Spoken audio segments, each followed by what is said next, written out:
Hi, welcome to another episode of the Caroline Glick Show. Over the past week or two, I think actually since I was away last week, it was announced last week that the United States and the Islamic Republic of Iran have reached a deal to free American hostages, I think 5 that are being held or were being held in Evin prison in Tehran, to the United States. And in exchange, the United States is overseeing the unfreezing of some $6 billion that have been frozen in Iraq. That's more than $1 billion per hostage. They're all still in Iran, awaiting the continued stages in this deal. And it would appear that this move was part of a larger set of understandings related to Iran's nuclear weapons program between the Biden administration and the Islamic Republic. I thought that under the circumstances, the first person that I should talk to is Richard Goldberg from the Foundation for Defense of Democracies. Richard was involved in charge, I think, of Iran's nuclear dossier in the National Security Council under President Trump, and he is an expert. He's been a guest on our show in the past to discuss these kinds of issues specifically. So I was delighted that Richard was able to join us this week. So first and foremost, welcome back, Richard, to the Caroline Glick Show. It's terrific to have you. Thanks for joining. Thanks for having me back. I feel like the last time it was to talk about the worst deal that was about to happen, and then it didn't, and now it has. So now we can talk about what was and what is. Exactly. So to do it systematically, although you're probably pretty capable of doing it systematically as a lecture, but all the same, this is an interview. So let's just start off the first stage of our discussion. Let's discuss the ransom deal just as a standalone thing so that we understand it, and then put it into the larger framework of what's being negotiated. So first of all, how much money is moving into the pockets of the Iranian regime? And then after we go through that, I want to understand why these specific funds have been frozen, and how many more billions of dollars are still frozen, waiting to be unfrozen. So can we start with just those questions, and then we'll move on to the next tranche. So the big announcement is $6 billion that has been under lock and key in South Korea for a number of years. This is money that during the era of sanctions relief, and then that period of time where President Trump had withdrawn from the nuclear deal, but had not actually reimposed all U.S. sanctions. He left a lot of doors and windows open for a year for countries to keep importing Iranian oil, including South Korea. And the terms, which were actually enshrined in a U.S. law that I helped write over a decade ago, stated that any money paid for that oil by South Korea or India or China or whoever is importing had to be put into an escrow account in that country and basically put on lockdown. Could only be used for humanitarian trade, food, medicine, medical supplies within that country alone. So Iran would have to use that account to say, we want this kind of medicine from South Korea, and use that money. However, once those waivers were taken away, once the exceptions to the oil sanctions were removed by President Trump in 2019, that's when maximum pressure actually started. Basically, the money was off limits. It was locked down. And so you had what had been reported to be at least $7 billion in that escrow account. The number now being used in this deal is $6 billion. And that's it was $7 billion. It was $7 billion total, or $7 billion in South Korea specifically? $7 billion just in South Korea. Iraq But are has we a talking lot about of money. Iraq in the present deal? No, this specific one on the hostages is for $6 billion out of South Korea. I know there's a lot of numbers. I'll explain it. It's moving fast. So I guess if it was last year in the press, we were going to do this deal for $7 billion for 3 or 4 hostages. Now we've done it for $6 billion for 5 hostages. So I guess the White House would tell you they got a really good deal. But actually, $6 billion for 5 Americans is $1.2 billion each. And just to put this in context, the last time we paid Iran for hostages was alongside the last Iran nuclear deal in 2015. Barack Obama paid $1.7 billion for 4 Americans, about $425 million in American back then. So we've basically tripled the price of an American for the Iranians over 8 years. So apparently inflation has also come to the hostage-taking industry from Tehran. But seriously, this is a very bad precedent to set, because it's not just Iran. We know that Iran got $1.7 billion 8 years ago for 4 Americans, and then turned around during JCPOA, the Iran nuclear deal, and took more Americans. But we also know that China is watching. Russia is watching. Russia has already seized an American journalist this year, Evan Gershkovich. His price tag just went up. China just enacted an espionage law, and the State Department is warning people about traveling to China. You could be arrested if you're a business leader. That may start happening. Just for the deal itself. So, also, who negotiated this? Because Robert Malley, I know, was suspended, or his security clearance was suspended, but after it was suspended, I believe in April or May, he continued. He said, "I'm just doing the hostage. That's all. So it's not classified. We're just talking about dollars and cents." And I know he came out of the mothballs last week to announce how happy he was with this deal going through, and what a great achievement it is that the United States has achieved this deal. So he was the one who negotiated this? So he started the negotiation on this process over the last 2 years. This was, if you look back at the press reports, remember last year when I was on the podcast last, and we had a frenzy of media reports that we were in Vienna, that all the parties were in Vienna, the Europeans, the Russians, the Chinese, the Americans, the Iranians, and we were going to do this big deal. It was going to be worse than the JCPOA. Well, if you look back at all the leaks that came out of that deal, one of the first stages of the deal was this hostage deal, was $7 billion at the time for the release of American hostages. Why? Because it would be separated from a nuclear agreement and therefore not subject to congressional review first, which is mandated by law. So that big deal fell apart last year.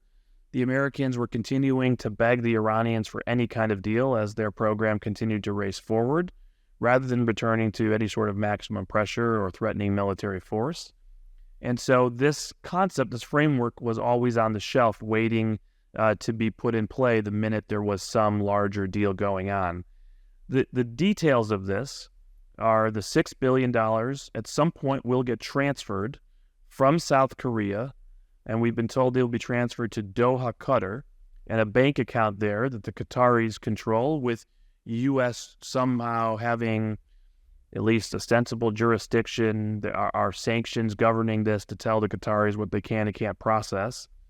And then the Qataris will work with the Iranians to process any transaction that they want for non-sanctioned goods, which is to say budget subsidies for their imports, which is to say $6 billion here, they can use $6 billion there.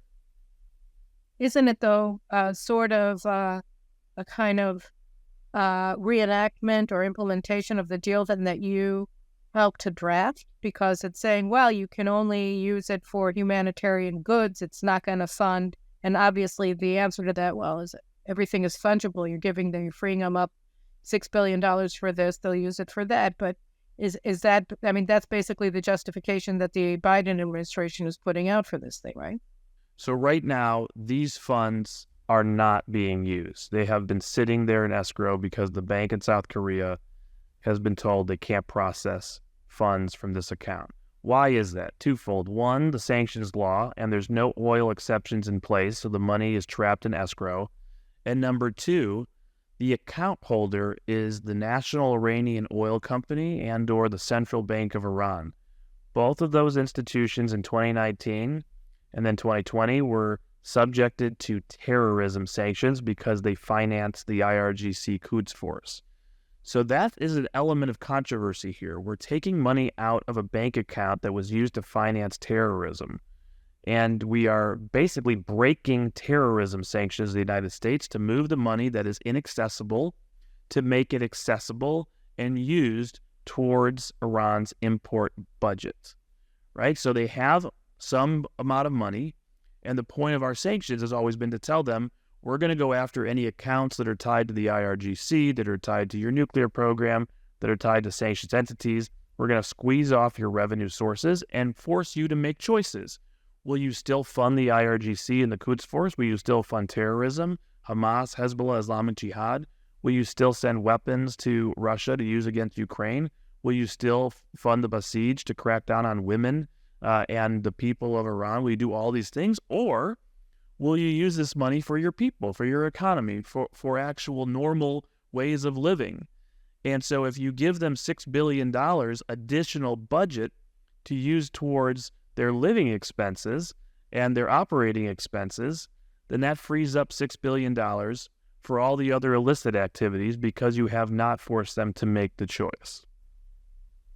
So that's true, but we already know the answer. I mean, we know that in 2015 they used their funds to fight to pay for terrorism. Those $1.7 billion that came through in cash from the Obama administration were used to finance and massively expand the operations of the Houthis, Nasrallah, and the Syrians and the Palestinians and Hamas and Islamic Jihad. And we also know, I just read a report this morning, that Hassan Nasrallah just met with the head of the Islamic Jihad in Beirut, that the head of the Quds Force was in Lebanon, I think last week on the 10th, and so was the speaker of the Iranian parliament, who met with his Hezbollah parallel Nabi Berri, or Hezbollah controlled. So it's all happening once again, that the United States is giving this money. And that's one thing. And the other thing, of course, is that I think it was from your Twitter feed that I saw the first time that the I don't remember his name, but whatever, the spokesman or the ostensible spokesman for the Iranian negotiating team made a statement where he said, there are absolutely no restrictions on our use of these funds, and we won't accept any restrictions on the use of these funds. So the Iranians are already saying, for what it's worth, that the Biden administration officials, Blinken, Jake Sullivan, and others are simply lying when they're presenting the deal on these hostages as something that isn't going to be used to finance continued terrorism by the Iranian regime. Well, I would say they're both misleading, because what the Iranians are trying to spin and what the administration is not admitting is that the money will be quite flexible in its use. This pot of money cannot go to terrorism, right? Okay, what a great win. Okay, yeah, obviously this $6 billion would go to terrorism. It frees up a different $6 billion to go to terrorism, which is where the duplicity is. But in this situation, what can the money be used on? Not just food and medicine, which is what the White House is saying. It can also be used for any other purpose that is somehow non-illicit in nature by itself, but is allowing Iran access to cash to free themselves of the burdens of their debts. We're talking about dues to the United Nations, dues to conferences, debts that they owe to foreign nations, all kinds of things that we've already seen being paid out of money in Iraq, which we should talk about, because this is the second tranche of money that we're making available.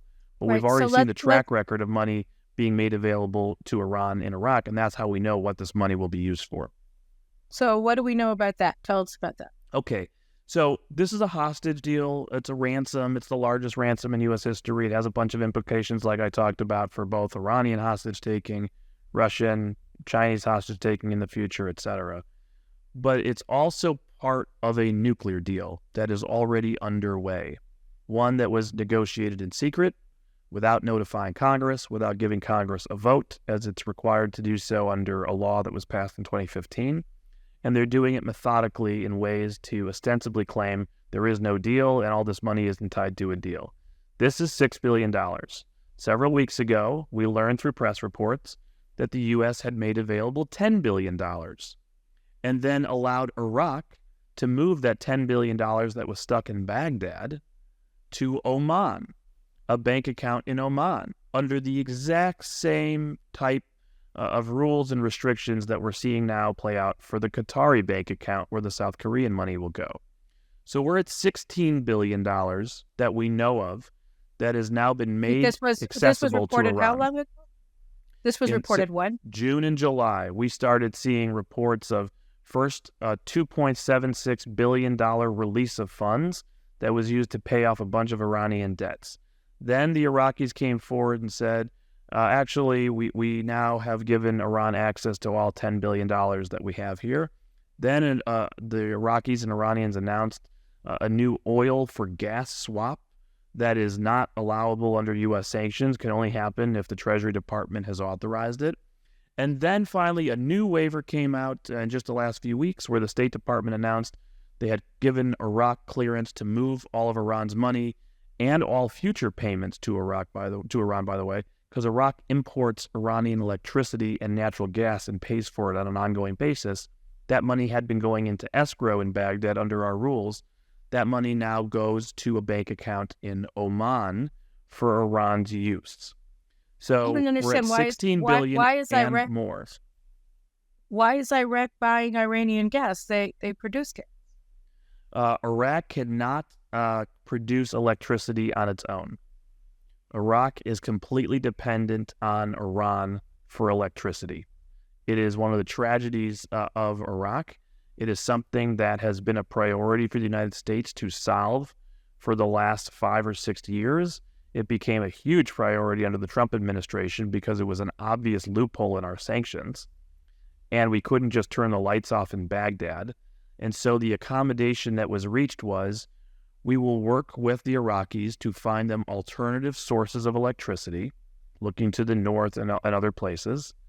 We were leaning heavily on the Turks to try to figure out what could be done.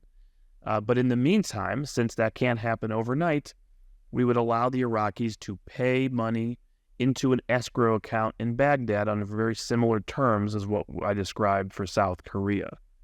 That money kept building up in Baghdad to the sum of $10 billion or more. I've seen a report of $11 billion.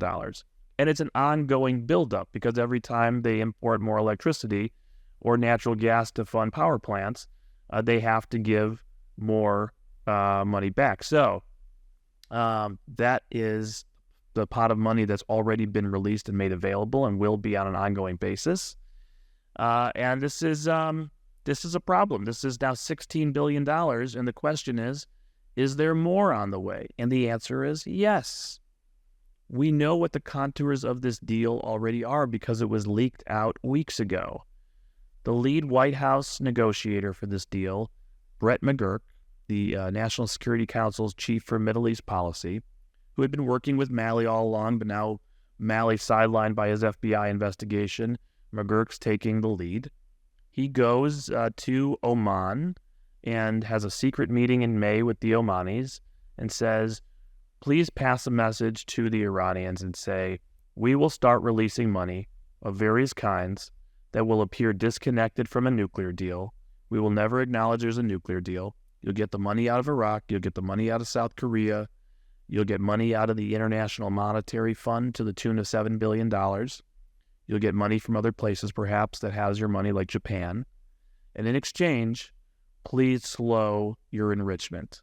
Do not go to 90% weapons-grade uranium production. Slow your 60% to the extent you can, and we won't have a crisis between now and the 2024 presidential election. And if you could, we'd really want to see our people released. We should do a hostage deal out of this. We don't want you to attack Americans in Iraq and Syria. And please don't start providing short-range ballistic missiles to Russia. The armed drones are okay, but not the short-range ballistic missiles. That would be bad. And we won't snap back the UN sanctions in October. We'll let the missile embargo expire at the UN. And we won't do anything about the big site that you're building underground by the Natanz enrichment facility that, according to all press reports and commercial satellite imagery, is going to be farther underground and more hardened than the Fordo underground facility, which is to say, we will pay you billions upon billions of dollars to build up your capability right under the nuclear threshold, use that money for God knows what bad things against the United States and our allies, so long as you just don't cross the 90% Rubicon before the 2024 elections. And let me tell you something, if that underground site is completed, and they have all the capability, turnkey, to build a nuclear weapon, and they move their production into that underground facility, it's game over. It will be game over. The Iranians win. I don't understand how they didn't win already. I mean, this week, Benny Weinthal, your colleague at FDD, and my good colleague in the journalism field, published an article in Fox or the Jerusalem Post, I don't remember which, where he went over again we've spoken about it on this podcast in the past about the intelligence reports from the Netherlands and Sweden and Germany, I believe, about a very small slice of Iran's nuclear operations in Europe, and the Dutch concluded that the Iranians are moving towards nuclear testing this year. So I sort of fail to understand. This is, in a way, it's really just, it is very much the 2015 deal in its essence, in the sense that the 2015 deal was geared towards kicking the can down the road in order not to force to legitimize Iran's nuclear weapons program, but to push it away so that it wouldn't be on Obama's watch. And here it's the same thing. We want to win an election. We're going to pretend that you're not doing what you're doing. We're going to enable you to continue doing what you're doing. We're going to make it even easier for you to continue doing what you're doing, both financially and in terms of pushing away your true adversaries, not us, we're fake ones, but the Saudis and the Israelis. And we're not going to report any of this to Congress because we're going to do it all by subterfuge.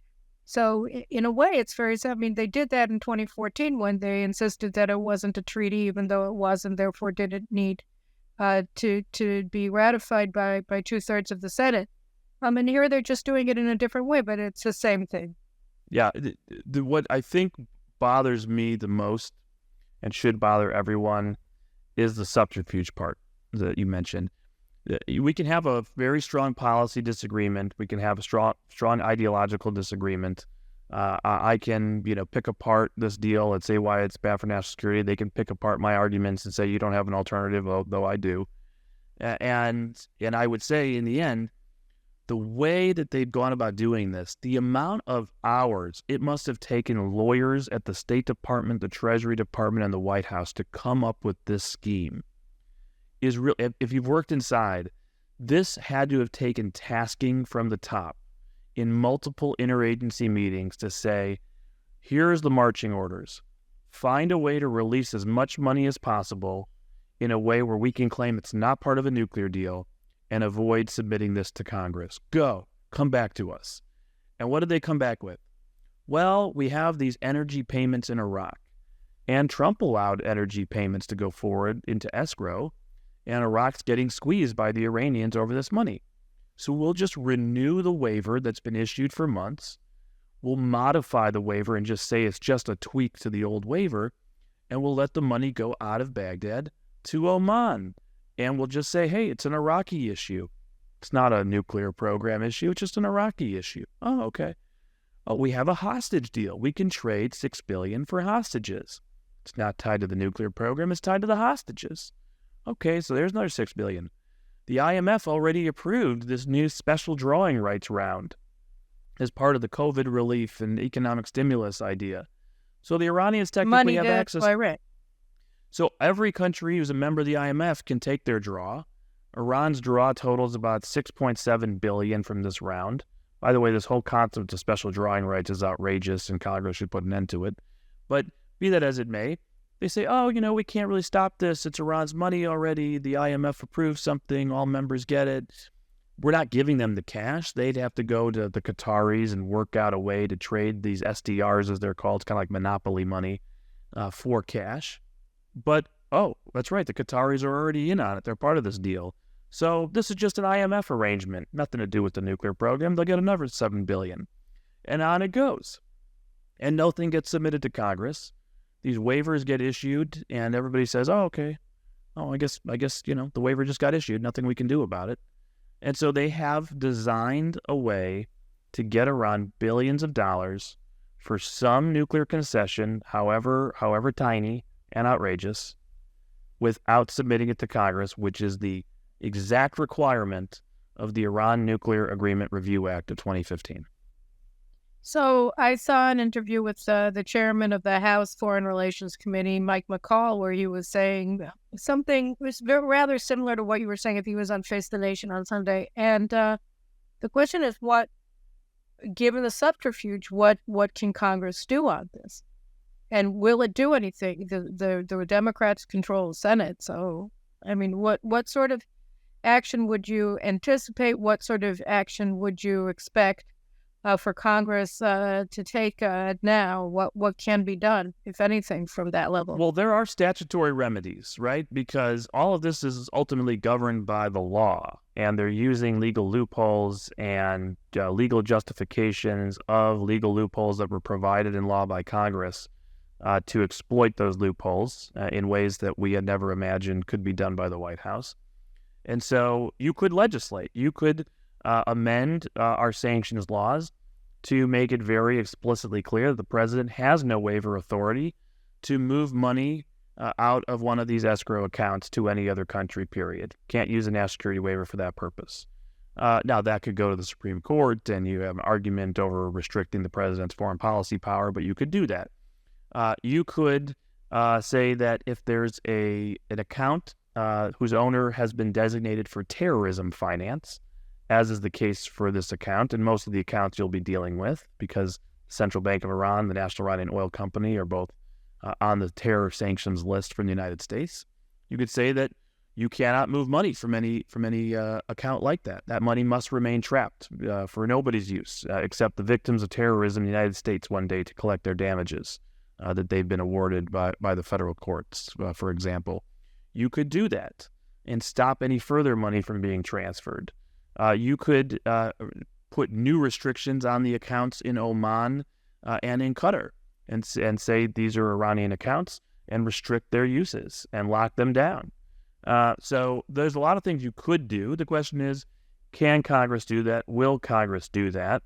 You might be able to get something through the House of Representatives. Can you get that through the Democratic Senate? Don't know. Here's another thing you could do. You could act like they have triggered the Iran Nuclear Agreement Review Act, which they have. They just haven't acknowledged it. And you can act as though you are now following the law and you have asked for briefings on this and pass a joint resolution of disapproval, which is what the course of action is laid out in the law. Have the House, the minute they get back from August recess, draft and pass a joint resolution of disapproval and send it to the Senate, and force Chuck Schumer to hold a vote on that joint resolution of disapproval, which has to go to the president's desk. Force everyone to vote on this. If you want to shut down the Senate over this, if you want to make it the issue, if you want to put a ton of pressure on the majority leader, who has stood up at God knows how many conferences to say, the derivative of Schumer is Shomer. I am Shomer Israel, right? Well, ask Shomer Israel to put this to a vote of the joint resolution of disapproval, giving the world's leading state sponsor of terrorism billions of dollars to sit on the nuclear threshold while it completes its underground site, and have the vote. Now, the White House might say, this law didn't apply, this joint resolution means nothing. Well, you'll do a bunch of things. One, you will delegitimize the deal in the eyes of the American people and the world. You will put the Iranians on notice that day one of a different takeover of the White House, anything that they're working out with Biden is overcome by events. It's done. And you will potentially force Congress on a bipartisan basis to start thinking through what is the policy we need to have now. Where are we going here? What are the consequences of this deal? What do we need to take? What steps do we need to take to protect the American people and our national security going forward, both on the hostage side, but more broadly on the nuclear side? So let's shift gears for a second, because I think under the circumstances that we're seeing now, where we see the contours and to a degree the details of this agreement that the Biden administration has concluded by subterfuge with the Iranians, we also have the reports last week in the Wall Street Journal and the Twitter in the Israeli media, which keeps talking about the possibility of American brokering a normalization pact between Israel and Saudi Arabia. And it all sort of looks like a distraction, a deliberate subterfuge on the part of the Biden administration, because as soon as they leaked this information to the Wall Street Journal, and I think most of the report was actually leaked by Americans to the Journal, the National Security Council spokesman Kirby said, well, no, we're not doing anything of the sort, and we haven't agreed to anything. So it was all just like this head fake. They put out this information, and then they take it away. And then the next day, I think we find out about the $6 billion for hostages deal. So after 2 weeks of talk, of gossip, of speculation about what the United States is doing with the Saudis, Jake Sullivan going to Riyadh, and so on and so forth, you get this deal with Iran. And from my perspective, and I said this in a series of radio interviews in Israel this morning, this just shows that the Americans were distracting us, and that they remained from the start committed to this deal, to enabling Iran to move forward and be a threshold nuclear state at a minimum, with no inspection policy to speak of. So that saying that somebody is a threshold state when you're not seeing what they're actually doing and enabling them to move forward at the same time is ridiculous. And that we have to stop thinking about the Saudi deal as something that the Americans are even remotely interested in. What's your take on the Saudi?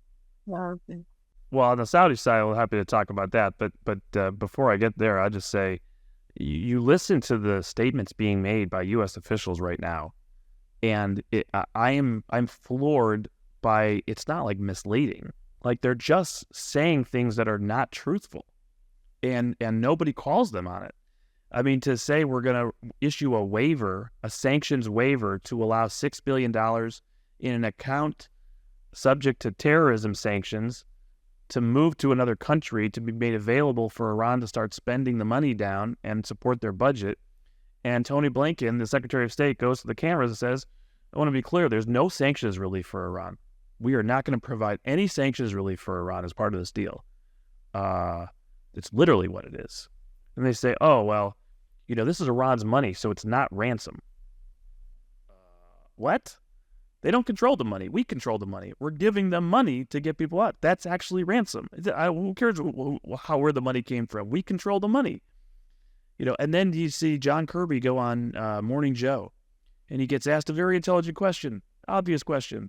Won't this incentivize more hostage-taking by the Iranians, by the Russians, by the Chinese?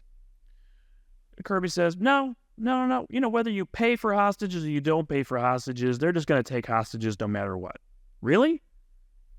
I mean, does anybody hear themselves talking? And then, we're right, the Wall Street Journal report lays out exactly what we're getting, or more importantly, what we're not getting for all of this money. They're slowing their rate of 60% high enrichment uranium production. Wow. Amazing. They're already 99% of the way to weapons grade with 60% uranium production. And they've already accumulated a massive stockpile of both 60% and 20%. And they're not slowing their 20%. It's not going to be touched. And then to come out and say, hey, there's no nuclear deal. We're not negotiating a nuclear deal. Just totally randomly, like there's just these nuclear things happening and leaked out, and there's this money being leaked out after we already know you've been negotiating with them and you've been telling us you've been negotiating with them. So all of this is unbelievable that they are getting away with this from the White House podium on down. Now, the Saudi normalization negotiations and where are that going? Is this tied in some way? A lot of people have believed that if Saudi Arabia had made a decision that they wanted to move forward and try to broker normalization with Israel, that one of their incentives to this de-escalation pact that they brokered with the Iranians earlier in the year was to give them some sort of cover, some sort of buffer with the Iranians while they went ahead and did a deal with the Israelis. That's one theory that's out there. It's a strong argument that I've heard. Quite rational, that they wanted to somehow defuse the Iranian opposition, undermine it, because if the Iranians do something to really retaliate against the Saudis or try to undermine the sovereignty of the kingdom, destabilize them in response to the normalization deal, that would jeopardize this de-escalation pact. Okay, possible. the Saudis definitely, I heard directly, were communicating a message of maybe the model we've taken is a good model for America. You should pursue your own de-escalation pact as well. And so, interesting talking points, but obviously the Biden administration was the one pushing for such a pact for a long time and was pushing Saudi Arabia to normalize relations with Iran the entire time they've been in office. So I don't really buy that piece. The idea of whether or not Saudi Arabia should normalize with Israel, I think, is, to me, disconnected from everything going on, and in some ways completely connected as well. Disconnected in that the Saudi interest to normalize with Israel should be very strong, regardless of our Iran policy. Iran is not going to be a friend of Saudi Arabia ever. They're going to be mortal enemies forever, whatever their de-escalation pact says for the moment. Saudi Arabia, in order to reach the Vision 2030 that the Crown Prince has laid out, needs a lot more capital, both technical capital, know-how, technology access, and foreigners who want to get involved in projects. They need the ecosystem that Israel has to offer economically, not just the ecosystem that the security and intelligence apparatus provides by further integrating for regional security vis-a-vis Iran. And so, to me, as part of the liberalization of Saudi society, the writing has been on the wall for this path for a long time. So I don't see, any real connection there to whether or not, the Biden administration does an Iran deal.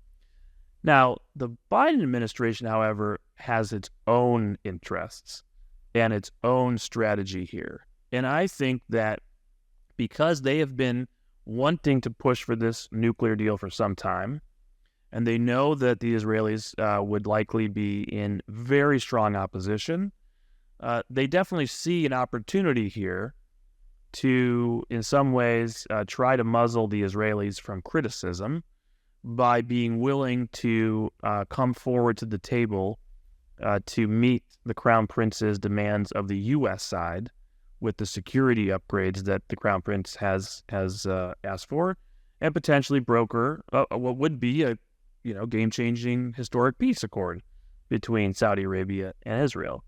And so there is a fear that there is a little bit of that trade-off going on. You guys are going to be quiet on Iran, and we're going to help you try to get this deal with Saudi Arabia across the finish line. That's one piece that's troubling to me.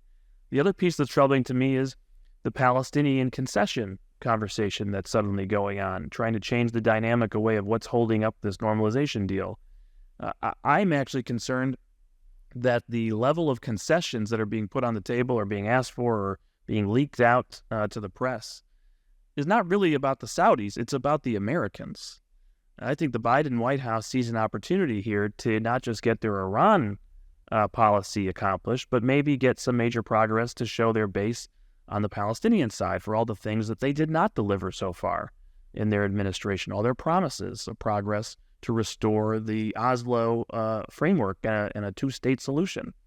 And so how much of this is really the Saudis saying we can't get a deal without something versus the Americans trying to put things on the table and leak things out to force more concessions on the Israeli side? Just to interject here, I think just both in response to what you said and more generally, I think that the most important statement that was made about the 2030 vision that MBS has put forward for Saudi Arabia and Israel's role in that in terms of normalized relations was one made by Prime Minister Netanyahu in his interview last week with Bloomberg, where he talked about the fact that the rationale of normalization is to integrate the region from a technological perspective, a communications perspective, and a transport perspective. And this is something that can happen and will happen regardless of whether there is a formal normalization agreement or not, because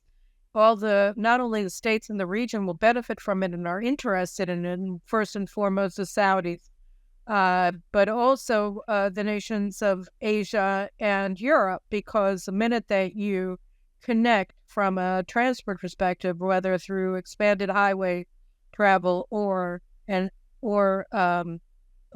better rail access between the Persian Gulf, Saudi Arabia, the UAE, Saudi Arabia, through Jordan into Israel to the port of Haifa, then you're also expanding Chinese, Indian access to European markets. You're providing the overland transport across the Middle East, then maritime transport, which augments the transport through the Suez Canal, which has reached full capacity already. So this is something that has a rationale well beyond any sort of high in the sky, loosey-goosey peace process, whatever it may be. And so I think that, he was saying that this was going to happen, and that's a major slice from a Saudi perspective of the normalization. And I dare say the economic benefit that Israel would gain here is also quite tremendous, so that there's a synergy of interests on the side of both countries. And you could see a major energy infrastructure potential as well of moving things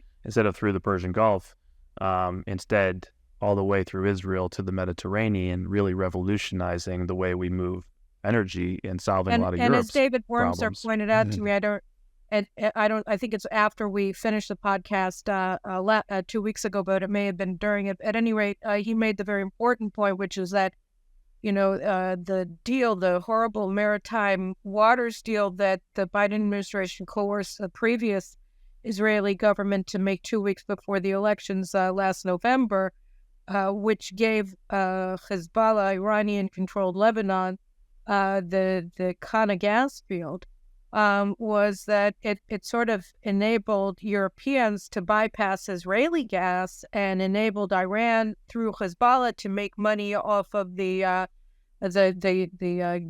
East Mediterranean gas industry through the Kana field, which is now being developed by Qatar again and Total, the French energy concern, and it's going to be delivered to Europe. So this would also bypass Lebanon, which is also important. And by the way, I just want to make one point, which is the Qataris. One of the things that is irksome to me in the extreme is when people refer to Qatar as some sort of a responsible agent or actor in the Middle East. Of course, Qatar is a state sponsor, the largest state sponsor of Hamas. It's Iran's closest ally in the Arab world. It is the logistical base for the Taliban regime in Afghanistan, and it was the main state sponsor as well of ISIS. So, this is a horrible terrorist state, and the United States pretending that Doha is an ally is one of the most fundamental weaknesses of American Middle East strategic thinking, and has been for over a generation. So I just want to throw that up because it drives me crazy. No disagreement on that one. No disagreement. But I will say, just going back to the deal, I worry that the one holdup here that is really driving a lot of consternation inside whether or not we will see a normalization deal is the enrichment request from the Saudis. Which is another reason not to do it, right? I mean, that's the whole thing. If the Saudis are making these demands of the Americans, then why should we even be engaging in that? If what they want from Israel is the energy corridor, and Israel wants that as well, then what do we need American mediation of anything for? And I think that was a fundamental point that Netanyahu was making, and I think it's even more important now when we see that the fundamental policy of the Biden administration is to enable Israel's worst enemy that poses an existential threat to Israel, and Saudi Arabia's worst enemy that poses an existential threat to the kingdom, allow them to become a regional hegemon and nuclear armed state, so that, to actually carry out the threats that they pose to both the existence of Israel and the existence of the Saudi regime. So, I mean, to me, one of the things that I understand that you're focused on the United States, and I would be happy to get your comment on this as well, but one of the biggest failures of the Israeli position on the Iranian deal, on the Iranian nuclear program, is that Israel cares what the United States does, because I think, really since the Bush administration, the United States has made fairly clear since 2007 with the National Intelligence Estimate that came out that falsely claimed that Iran had abandoned its nuclear weapons program when it hadn't. The United States has been fundamentally unserious in its efforts to block Iran from becoming a nuclear power. And it's had obviously ups and downs, and there's a very, very big disparity in policies between the Bush administration and obviously the Trump administration and the Biden administration and the Obama administration previously. But I mean, to link Israel's capacity to prevent Iran from posing that kind of threat to American buy-in to Israel's operations has, I think, been debilitating to Israel's strategic thinking. And it just grows more apparent that this mistake with each passing day with the Biden administration. I mean, what the United States does now is an American affair, but from an Israeli perspective, even trying to talk sense into the Americans at this point, I think is a fundamental waste of time. Well, I would hope that, and this is for the world's security's benefit and for America's security's benefit, since it's fairly clear that this administration will not be taking any military action against the threat and will be working in a very opposite direction of trying to appease Tehran, as we're seeing now. That if that facility that I talked about, that underground hardened facility, is moving forward, and the U.S. is going to do nothing about it to not upset their new nuclear pact with the Iranians, that means only the Israelis are left on Earth with an interest and potential political will to do something. And so I think from an American perspective, and here's something for Congress to work on in the wake of this deal, is to really get serious now about legitimizing, providing resources for, supporting Israel in whatever it decides it needs to do for its own self-defense, but truly acting for our collective security as well in the absence of political will here in Washington to do so. And that means that we should be understanding that it's highly likely, increased likelihood now, that the Israelis will have to take military action of some kind in the months ahead. I don't know if that's going to be a full-scale strike, hybrid type warfare, the real sort of coming battle we've always sort of expected, or if that's a very limited strike just to take out this one facility and ensure it can't come online. But the time for negotiations, the time for deals and diplomacy, the hope that dragged out this entire framework for years is now in the rearview mirror. We're only in a situation now where pressure and the threat of military force can prevent Iran from becoming a nuclear weapon state. And if we're not willing to engage in either, then they've already won. Let me just interject. Iran is already a threshold nuclear state. That is a position of the U.S. government. I mean, and the United States supports this state of affairs in the sense that it's enabling it, and the Biden administration is. What I'll say is that the Biden administration has changed its framework. But go ahead, yeah. Right, but the Biden administration has said that they're waiting, that their red line, such as it is, and I don't understand how anybody could consider it credible, is when the Iranians actually put a nuclear warhead on a missile or something like that. I mean, it's like when it becomes operational. Which is a new red line. Which is a new red line for the United States. Exactly, but how do you even know when it's operational? You have no effective inspections of any of these facilities, so it's all a lie. Correct. I don't know if it's a lie, but it is certainly a new red line of convenience that comes with enormous risk of failure to detect and ending up essentially with North Korea. And so if you have a program that is dispersed and you know there are clandestine elements that continue and you know that there's organizations like SPND, the secret military IRGC nuclear organization that still employs nuclear weapons scientists, you know there's all these different sites that we've so far found out about that the Iranians won't tell the IAEA, the International Atomic Energy Agency, about, but there might be others, obviously. And we know we don't have any eyes on their centrifuge manufacturing plant where they might be siphoning off all their advanced centrifuges right now into other undisclosed locations.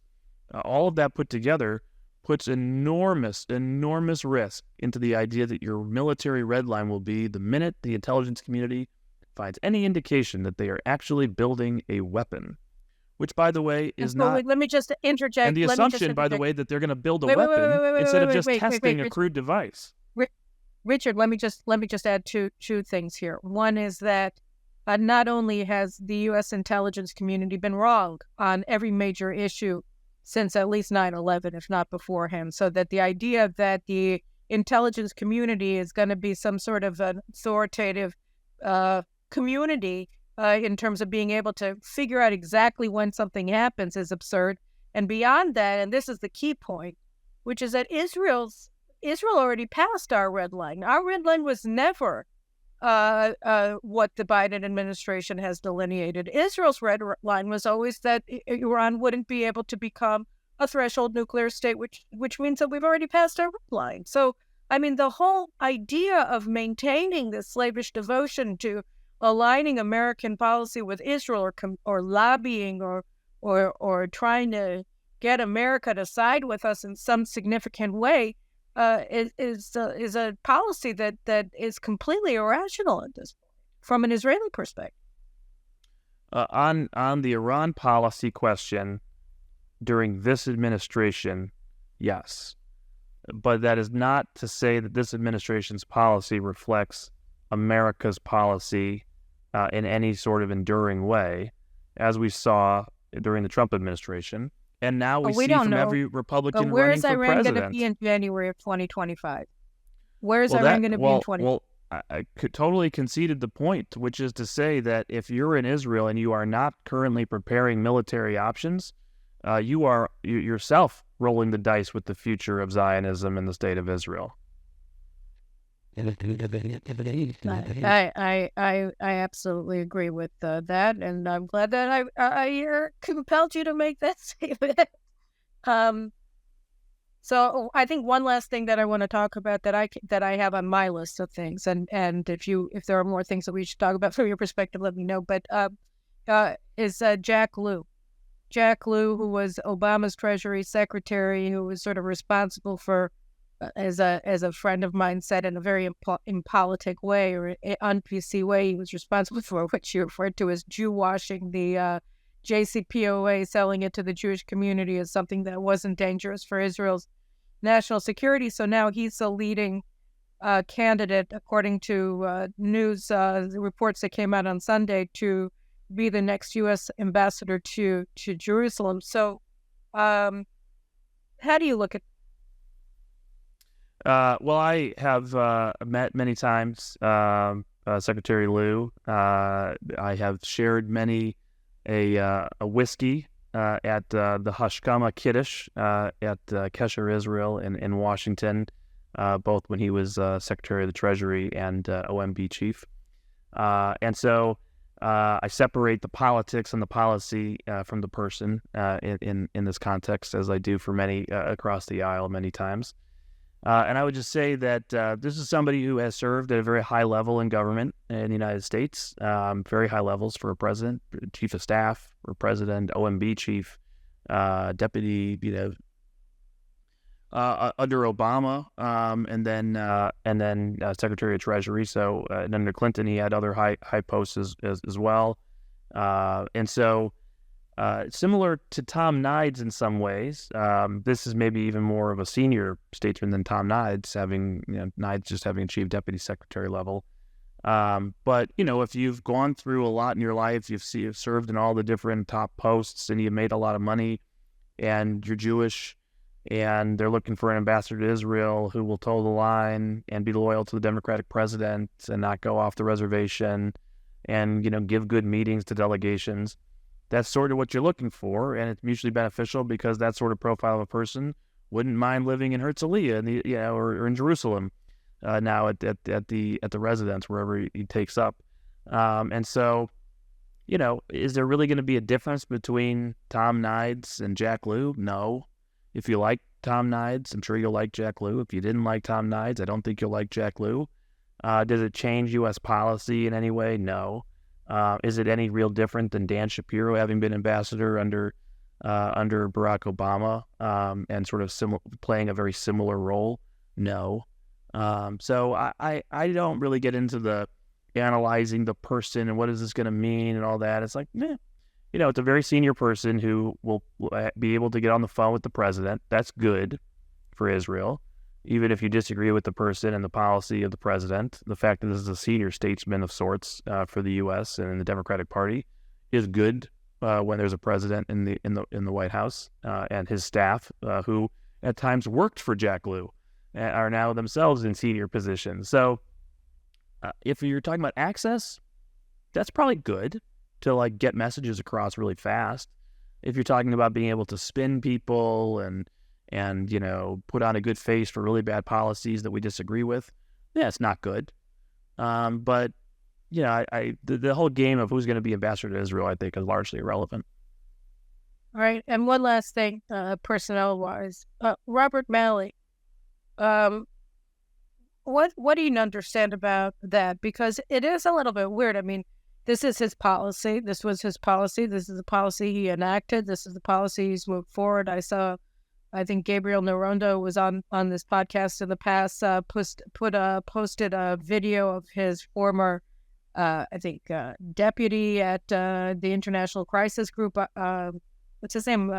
Ali Vaez, speaking to J Street, explaining to them that this was going to be going forward, and maybe they don't like it, but they had to support the money for hostages deal. He said it to them several months ago.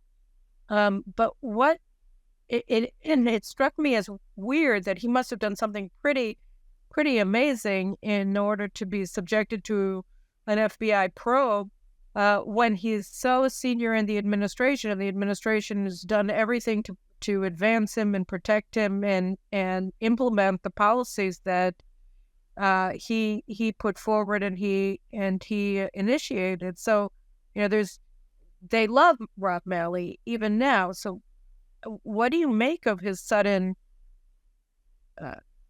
plight or predicament, whatever? Yeah, I think it's important to remember, and you can Google this. Rob Malley is a childhood friend of the Secretary of State. They have known each other most of their lives. They're very good friends. Rob Malley was selected for this job with full knowledge of his public statements and meetings with Iranian officials and those that are close to the Iranian regime, his views that Iran really isn't the terror-sponsoring state we make it out to be, that we should really be friends with Iran, not enemies. We're the reason for the relationship with Iran, not Iran. Also believes that of Hezbollah and Hamas, by the way, doesn't believe they should be considered terrorist organizations. These are political movements that are legitimate, and these are just labels we use in the United States for our own politics. He said these things in interviews and statements. Hosted Javad Zarif, the former foreign minister, when he would come to New York for the UN General Assembly to spread Iranian propaganda. Recruits people to his think tank that are close to the regime, works with people in Washington close to the regime, passes messages back and forth. The idea that they didn't know they were signing up for this when they made him the special envoy is beyond belief, because it's not to be believed. They did know what they were getting. They wanted him for that purpose. And so the fact that he has colored outside the lines to such an extent that it even went beyond what he was recruited for, which is to pass messages to the Iranians and go lovey-dovey with Tehran and the regime, it is really concerning. The fact that it was covered up in such a way where journalists, congressional staffers who asked, "Where is Rob Malley?" were told lies, direct lies, that he had a health issue, that his family had a health issue, he'll be back, he's just on leave, you can't talk to him right now, he's not in this briefing randomly. The fact that we learned he was allowed to keep working even after the initial investigation started and his security clearance had been suspended. The fact that he would never have been put on unpaid leave as he is now without this being outed by Western journalists that started leaking it out. Iran International actually being the first to leak it out, and then the mainstream media felt comfortable reporting and asking questions. So a lot of concerns here, but ultimately remember, the policy he was pushing for 2.5 years is playing out right now, largely, carried out by other people. So what does that say about the administration? It means that Rob Malley was really helpful to be able to point to for somebody because of all his public statements. We knew what he believed and that he was easy to say, okay, this person is bad ideologically. He shouldn't be the negotiator. He's going to make a bad deal with Iranians. But every step he made, every decision he took had to be approved by Tony Blinken and Joe Biden. So let's not forget that ultimately accountable for these policies is in the White House and the State Department.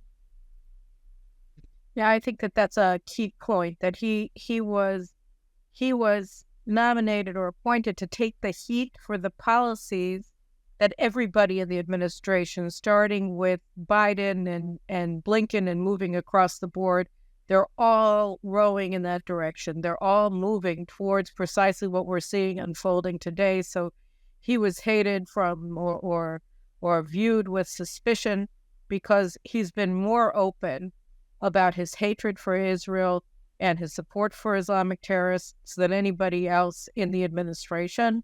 But that was why he was attracted to that, because his whole negotiating team, by the way, quit. He had a whole negotiating team throughout 2021.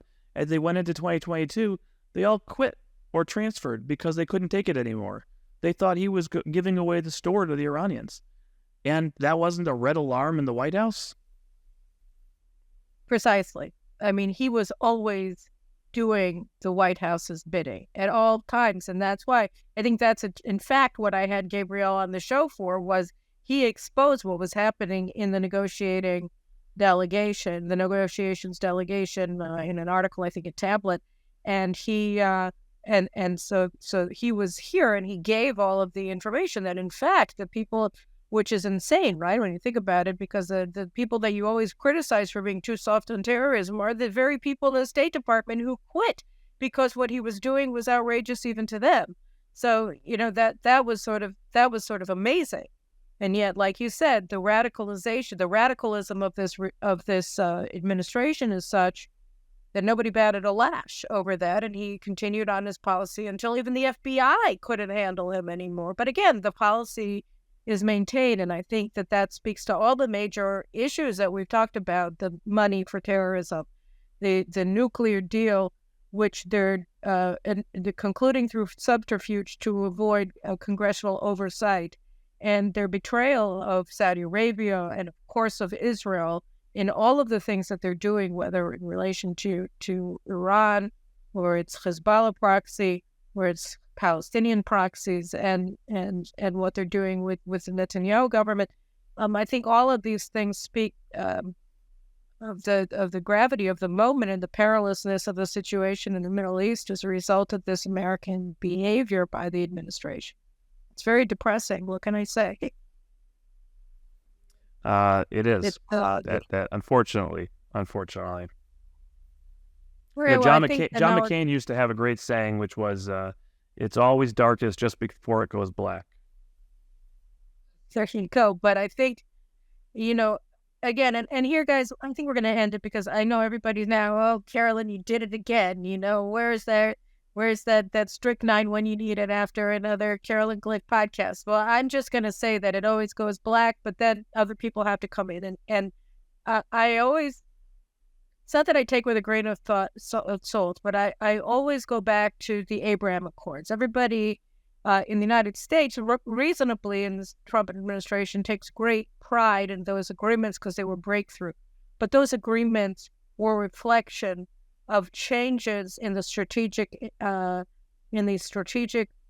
realities of the Middle East that came forth as a result of the American betrayal under the Obama administration of Israel and the UAE, Egypt and Saudi Arabia, with their support for the Muslim Brotherhood and Iran, and their antagonism towards all of America's traditional allies. So in the absence of the Americans working as an ally to its ally under Obama, those spurned allies began working with one another. They discovered one another, so that the operational cooperation that had already that was then reflected in the Abraham Accords had already begun in 2013 as a result of the Obama administration's support for the rise of the Muslim Brotherhood in the Arab Spring, particularly in Egypt, but also in Tunisia. So when you look at the situation, when the United States behaves in this way, its allies behave in a different way. And I think that, the most important takeaway from what's happening is that America has taken itself out with this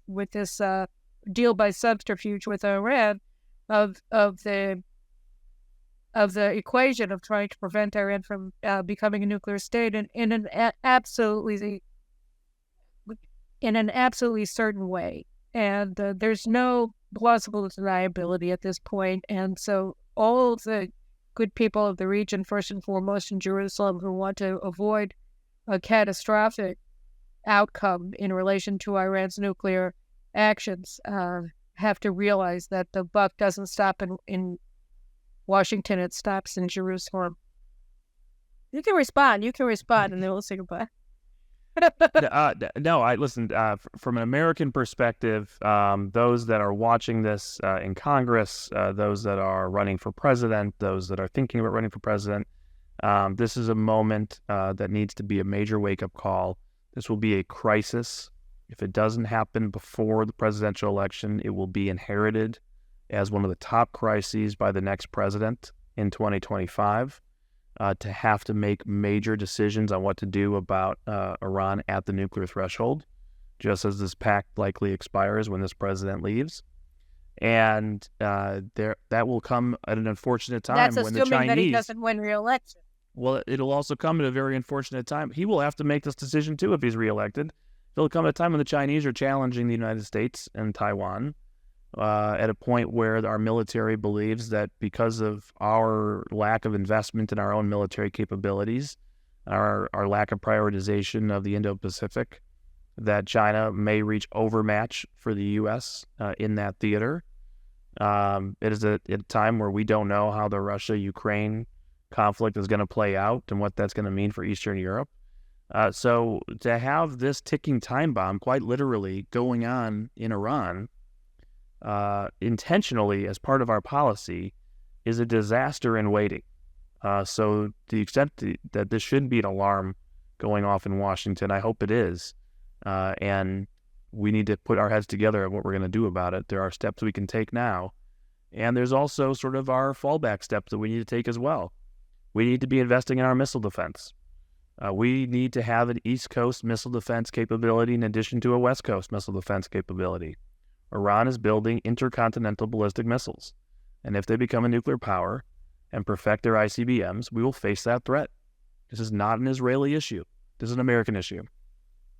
It's an American issue, but Americans, particularly under the Biden and previously under the Obama administration, but the Americans, particularly, under the Obama administration and now the Biden administration, have shown that they're not, they don't care because as Clinton, Hillary famously stated when she was running for president against Obama in 2007, actually, it was before the Pennsylvania primary. She gave this statement to American Jews in Philadelphia to show what she was made of. And she said, if Iran nukes Israel, we'll nuke Iran. And everybody roared with applause. And I was sitting there listening to this speech saying, what did she just say? And that's the idea, is that for the Democrats, so long as Israel is the top on the target list, it's not an American problem. Well, I'll close with this. I'll just say, when we hear death to America, death to Israel, because remember, we're the great Satan in America, Israel's the little Satan in the ideology, there are people in Washington who are now in power who think it's just a bumper sticker, who think it's just propaganda, just a slogan, and not an ingrained part of the ideology, building capabilities to fulfill that promise. Well, that is going to come home to roost for the American people at a very inopportune time soon. All right. Well, I hope that the little engine that has in the past will do now what needs to be done, because the purpose of the Jewish state is to maintain the Jewish people. And we're at crunch time now. So I appreciate it. And obviously you guys want to know what's going on with Michigas or whatever, much worse than that with the Israeli left and what they're doing now, saying that Netanyahu is a more dangerous threat to Israel than Iran because they're completely out to lunch and maybe ate some interesting mushrooms for breakfast. I don't know what, but I think that, but we'll talk about that in my news analysis this week. And in the meantime, Richard, thanks so much. This is the pressing issue of our time and mission for our times, for the Netanyahu government and for the people of Israel. And I appreciate your sharing your thoughts with us. And we'll have you back next time that it's unfortunately required, because you always know how to explain all the bad news in detail and with precision. So I appreciate that very much. Have a great week. And guys, we'll see you later this week as well with the news analysis. Thanks so much. And we'll see you again next week. Take care.